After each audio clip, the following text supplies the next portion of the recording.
Well, this is a real treat because for the first time in studio, we have Attorney General William Tong. Now, I've spoken, obviously, to the Attorney General several times before, but it's so nice to have you across the table. Hi. I can't believe this is the first time I've been in your studio. I know. How's it treating you so far? Is it okay? It's great. I'm sort of doing the Connoisseur Media car wash today, right? I started with Chaz and AJ. Mm-hmm. And now I'm sitting with you. And actually, last time I was here, actually was recording the PSA both in English and in Spanish. Oh, neat. So we're talking about a public service announcement today, right? And I recorded it both in English and in Spanish, I think around the corner from... Yep, right over here. Right over there. Mm-hmm. And I stopped in to see Raven as well, who's a Stanford native, so that was cool. That's awesome. Yeah, there's a lot of fun talent here. It's a big, happy family at Connoisseur, and so we appreciate you coming in studio, talking to all of our audiences. It really means an awful lot to them and to us. Let's talk about this most recent PSA. We had the commissioner on from the Department of Consumer Protection, and he said these are basically illegal cannabis edibles that, for the most part, he was saying are detected in convenience stores, smoke shops, vape shops, for example. Tell us about some of the issues that we've seen that we're facing in Connecticut with these products. Yeah, well, let me first say thank you to the Connecticut broadcasters. If people are wondering how a public service announcement happens, it's a partnership between my office and broadcasters across Connecticut, including you and Connoisseur and TV stations where they agreed to make available time on radio stations. We pay for it, but to make available time on radio stations and TV stations to inform people, families, parents, kids about these dangerous products. And actually, I brought some with me today. Oh, you did? Yeah. Share. So I'm not going to eat them. Yeah, we can't eat them. But here's what we're finding. Yeah. And before I show you the products, we have adult use cannabis in Connecticut, and if you're an adult and you want to use cannabis, you should do so legally if you want to do that. But it doesn't mean that you can do whatever you want, and it doesn't mean that if you're a retailer you can sell whatever you want. Mm-hmm. Products have to be tested. They have to be sold in dispensaries. They have to meet strict requirements for packaging and potency. And what we found is that it's right now, as we transition into an adult use cannabis market, there are some people who think it's like the Wild West and they can do whatever they want. Mm-hmm. And it's really important that they understand that by doing that, they're putting people at risk and they're making people unsafe. Yeah. So we have discovered in smoke shops, vape shops, convenience stores, gas stations that people are selling all manner of illegal and illicit products. And they know that. They know that because everybody knows that we have a regulated market, mm-hmm. and that means that cannabis products can only be sold in dispensaries, again, according to these strict requirements. And everybody knows that. Mm-hmm. And I think either they don't care because they think they can get away with it, or they think that there are some loopholes that we can talk about. I can assure you there aren't loopholes. And what we're seeing, for example, and this stuff's really scary. I've got a bag here, and what does that look like to you? Doritos. Right. It says Doritos on it. It literally says it. It looks like a bag of Doritos. Right. It shows the nacho chip. Yeah. At the bottom it says THC 600 milligrams. Wait, seriously? Seriously. How can they even use the name Doritos, though? How do they just, because they're criminals. Because they just can. Because they just do. I mean, the only thing that would tip me off with this, Attorney General, and obviously you can't see this at home if you're listening, is that it's just a very small bag. But, I mean, you could also just get these as like one of those like snack packages. I mean, how many other products at when you go to the grocery store is, okay, instead of taking the whole bag down, here's just a little travel bag or something like that. So other than the size of this bag and the price, $35 for this small bag. Yeah, that would kind of tip me off a little bit. Cheetos. Oh, my gosh. Right. So other than, again, if kids are smart enough to realize, that is crazy. Well, speaking to your listeners, there is a case in Westport of allegedly bags of these edibles being found in a school bus, and there's now a lawsuit over it. Really? Yeah. I'm taking pictures of these while you're talking. And so here's the real problem. Here's another one, Sour Patch Kids, okay? These are so shady. Strawberry, watermelon, cherry, raspberry, They call them Ragin' Reds Bites, okay? This has 600 milligrams. The maximum, okay, in a package, a whole package, that you can buy in a Connecticut dispensary is 100 milligrams. And one edible should be 5 milligrams, right? So if you take one or two for the average adult, that's plenty. Yeah. If you ate a whole bag, you'd probably, pretty certainly be sick. But if you're a little kid and you think this is Sour Patch Kids, right, and you ate 6 times the safe amount of a whole package that's dangerous. For an adult, you're going to the emergency room. Yeah. And that has happened many, many times here in Connecticut. My 18-year-old, Eleanor, I can't believe she's 18. Yeah, but, right? You look too young to have an 18-year-old, but okay. So my 18-year-old says to me, Bob, she calls me Bob. She says, Bob, this is not a thing. And I say, Eleanor, it is absolutely a thing. Look at this. I mean, it's crazy. I know your listeners can't see, but I have a Snickers bar. I have, instead of 3 Musketeers, 3 marijuanas. It's just so criminal. It's absolutely insane. It's criminal. It's wild. It's wild. And these are actual products that we seized in raids from Connecticut smoke shops. Really? This is real stuff. Wow. And again, we have the Attorney General, William Tong, here, and we are taking pictures of this stuff. I will post it, obviously, on our social media sites and our website, wacc600.com. These are real products that have been seized in convenience stores, gas station stores, at smoke shops, vape shops. And really quickly, you said, obviously, they pretty much know they're selling these products. Where are they getting them, though? Yeah, they're just getting it from, I assume, from the back of trucks, from... Okay, so they're illegally somehow getting shipped into Connecticut. Yeah, I don't think they're going to their supplier, their wholesale supplier. And maybe they are, but what's shocking is how professional this stuff looks. Yeah, right? exactly. And I think in this day and age, it's not hard to get access to a printer and the right packaging material and to put this stuff out there. And I hate to say this, too, because, as an adult, when I'm looking at this, I would immediately be, as I mentioned, tipped off by the $35 for a very small package. Sure. However, when you've got youth who are given debit cards or whatever it is, and they just have to swipe and mom and dad pay for the bill, they may not think anything of that. Here's my concern as a parent. So my youngest is 12, and, he's in middle school. And you can imagine... I'm showing Melissa this Sour Patch Kids. Yes. Right? I mean, that looks like Sour Patch Kids. Yeah, it does. And you can imagine some kid at school, right, having it in the locker. Or even more concerning, or just as concerning, is maybe you've got a young person in the house, either a teenager or like a young uncle, like 21, 22, and they're not that careful.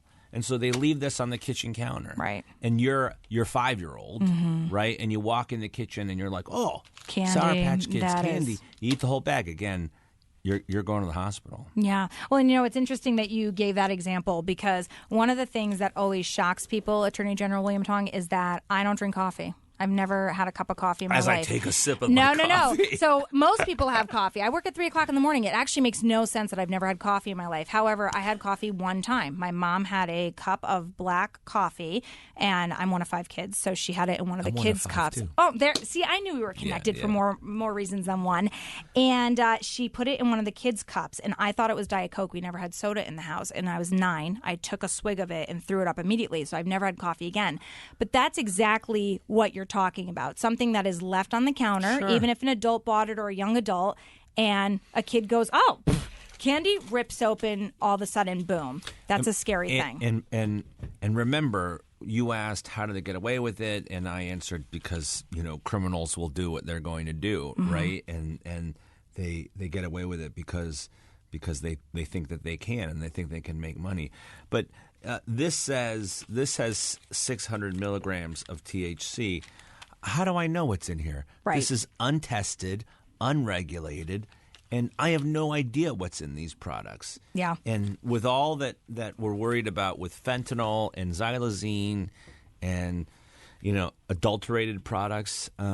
You're taking your life in your own hands if you eat these bootleg counterfeit products. We literally have no idea what's in them. Right. And it's not to scare people. It's really just to inform you, because we've even seen with other products, putting rat poison, for example. Sure. Before, it's anything, and we just don't know, which is why there is a huge, I'd say, collaboration on this new public service announcement, letting people know about these illegal products. And unfortunately, these products that we're talking about right now have been seized from Connecticut convenience stores, gas stations, vape shops, smoke shops. It's really quite disturbing when you see some of these products that have literally been taken out of convenience stores and gas stations and out of some of these vape shops and smoke shops. I was talking a little bit more with Attorney General William Tong in the commercial break. And, I wanted to kind of talk about Delta 8. And wouldn't you know, he whips out a Delta 8 THC sour worms product that you also have seized when you do these raids, Attorney General. I mean,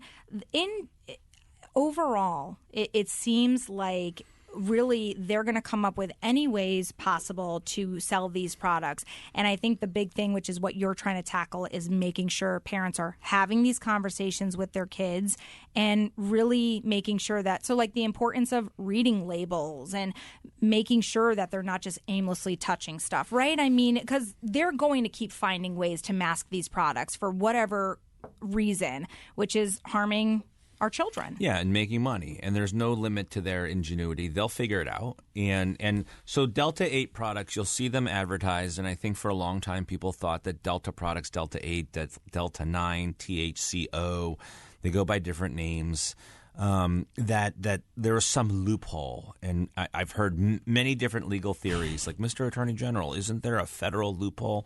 No, there's no loophole, folks, okay? If a product has 0.3% THC or higher in Connecticut, it has to be sold in a dispensary, period, full stop. And every product we've ever seized, Delta products, have 0.3% THC or higher because they're designed to get you high, right? They're not going to sell you a product. You're not going to buy a product that doesn't get you high. And so what Delta products are, supposedly, they're derived from hemp and not cannabis. Technically, they're from hemp, and what they do is they add solvents, like a nasty chemical process, to juice the THC content in hemp so that you can get high from using the products. It doesn't sound like something that's very good for you or that you want to ingest. But then what's really hard or dangerous about these products is that even though this doesn't say Doritos or Cheetos on it, it's really flashy packaging that's very appealing to kids. Mm-hmm. And this looks like gummy bears. Right, exactly. Or gummy worms. Yeah. No, it's so disturbing, and it's really important that, we're talking obviously about these are edibles or cannabis products, illegal ones, certainly not regulated. But we've been seeing this trend, Attorney General. We talk about rainbow fentanyl and all the other chalk fentanyl and all of the different ways that these illegal substances that could kill with just one pill. You hear about the one pill kill. Yeah. It just keeps happening. And so obviously getting the word out there, but what else would you recommend for parents, grandparents? Like, what should people be saying to their kids? Should kids be learning about labels? Should schools start talking about this? Like, what would you recommend? Yeah, absolutely. I think a full-on aggressive education campaign in schools, I think boards of ed and principals and teachers should not just be talking about it, but should be educated about the products that are out there so they can look out for it. Obviously, they're already dealing with a full-blown vape crisis here in Connecticut and in this country, so it's yet another thing that teachers and administrators have to look out for, and parents. But you need to know that this is real. This is, like I said to Eleanor, this is a thing, and it's ending up in the hands of not just young adults, but kids and young kids, and it's really scary. And if you eat this this jar of Delta 8 and you're a little kid and you just eat the whole thing, you're ending up in an ambulance, in an emergency room. Yeah. I mean, and I think, too, when we were growing up in the 90s, the DARE program did such a great job of scaring us out of cigarettes. I've never had a cigarette in my life and have no plan to. They did such an excellent job. And I felt like our generation really was kind of a turning point with cigarettes. And I think that you're right. I think we're entering into this place where these hidden snacks are really, really scary and dangerous. So even our kids should know about them. And I even what you said before, which was scary, you have to have these conversations with your college students too, because how many times did we go to college parties and, kids are just, hey, I got these from my dealer and here, why don't you try it? And that's when kids are trying new things. That's a scary reality as well. Yeah. And I think you hit on something, and I'm probably going to get some unhappy emails or calls, but there's some really serious mixed messages here, right? I mean, we grew up in an era when we were kids where we were told you got to wear seatbelts, you got to not drink and drive, and you got to not smoke, and you got to be healthy. And so far, even as far as like don't drink too much soda, I mean, there was so much of a focus on health and healthy living, and now we have this proliferation of products that are very often smoked. Right, by the way, cannabis in particular, and vape and Zyn, and and there's no evidence really that vaping or vapor is good for you, and there's actually evidence that it's not good for you. And then, of course, these illegal bootleg counterfeit products that we have, and so there are mixed messages being sent to our young people, and I don't want to be Attorney General buzzkill, but I've got kids and I know how dangerous this is, and I read the statistics and I talk to emergency room doctors who see the kids and come in, and I talk to poison control, and I know that we really are at risk if we don't educate our children and don't take a sort of a casual laissez-faire.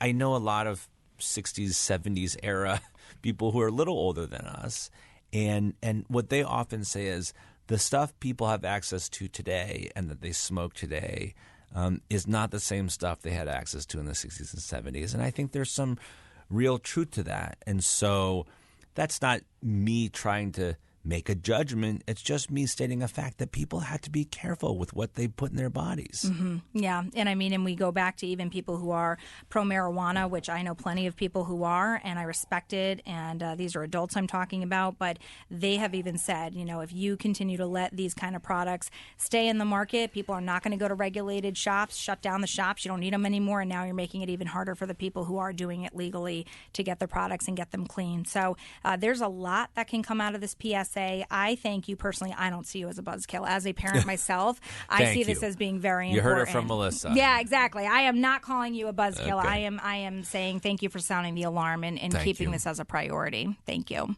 I appreciate you. And we didn't even get to go to technology, so that means we have to make another date. I got to come back. Okay. I can't wait. That seat will be waiting there for you. Thank you. Attorney General William Tong, we appreciate your time here on WICC.